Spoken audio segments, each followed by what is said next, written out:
Ciao dal MUFFA, il Museo delle Farfalle e delle Falene, il primo museo interamente dedicato a questi animali.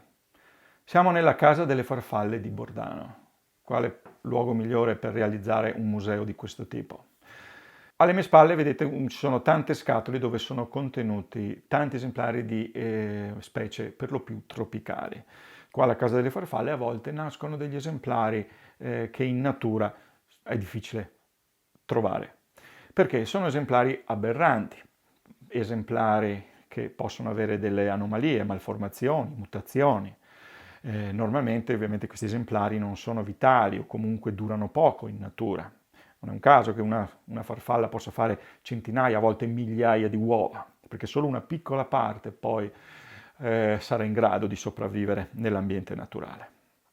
E come prima osservazione vi volevo mostrare le aberrazioni più interessanti, quelle più bizzarre, quelle che forse hanno appassionato di più anche i collezionisti di tutto il mondo, e sono i ginandromorfi, esemplari che nascono metà maschi e metà femmine. In realtà la maggior parte dei ginandromorfi non sono proprio metà maschi e metà femmine, sono magari femmine che hanno dei pezzi che sono maschili o maschi con dei pezzi femminili. In questo caso vi mostro ambedue gli esempi.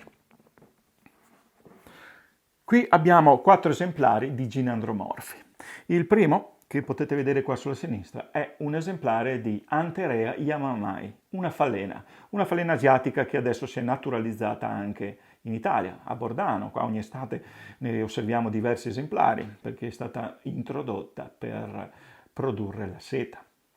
E questo è un esemplare perfettamente bilaterale, è un ginandromorfo e come potete vedere la parte destra è la parte maschile che è ben diversa dalla parte sinistra. Sia la colorazione, un po' la forma, ma in questa specie notturna anche le antenne, perché le antenne sono molto più grandi nei maschi in questa specie, perché li utilizzano per trovare la femmina seguendone i feromoni, visto che è una specie notturna e deve volare di notte quando non si vede niente. Questo è un esemplare di cedronella.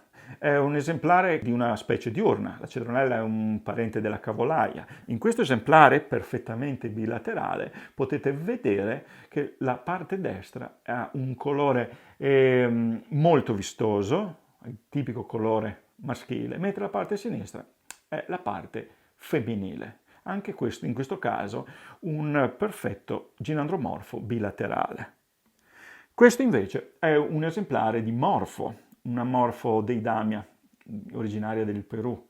Anche in questo caso la parte destra è diversa dalla parte sinistra. È un perfetto ginandromorfo bilaterale, la parte destra è la parte femminile, la parte sinistra è la parte maschile, come lo potete riconoscere dal colore più vistoso e anche dal fatto che le ali sono un po' più piccole. I maschi sono più piccoli, perché? Perché non hanno le uova da trasportare, quindi pesano meno e hanno bisogno di una superficie alare inferiore a quella delle femmine.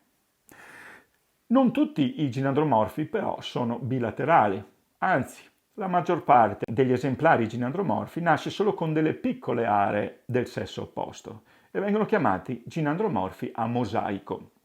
E qui ne abbiamo uno che è nato proprio qui alla Casa delle Farfalle. È un ginandromorfo a mosaico di Papilio loui. La parte destra, che potete osservare, ha delle aree molto più scure, a differenza della parte sinistra. Ma solo alcune aree sono maschili, non tutta la parte destra. Ecco perché viene chiamato mosaico, perché di fatto l'animale è proprio un mosaico di parti maschili e parte femminile. I ginandromorfi bilaterali non sono fertili, non possono riprodursi perché? Perché sono totalmente divisi a metà, anche gli organi genitali. I ginandromorfi sono animali estremamente rari. Qui alla Casa delle Farfalle ne nasce uno ogni 2-3 anni e noi li conserviamo gelosamente nel nostro museo. Perché? Perché sono esemplari molto interessanti, perché possono gettare luce sui meccanismi dello sviluppo di questi organismi, che sono ancora in realtà poco conosciuti, un po' come tutti gli insetti. Quindi vi saluto, ci vediamo alla prossima pillola in cui cercherò altre storie da raccontare che vengono ispirate dagli esemplari conservati nel nostro museo di farfalle e falene. Il muffa con 3 F.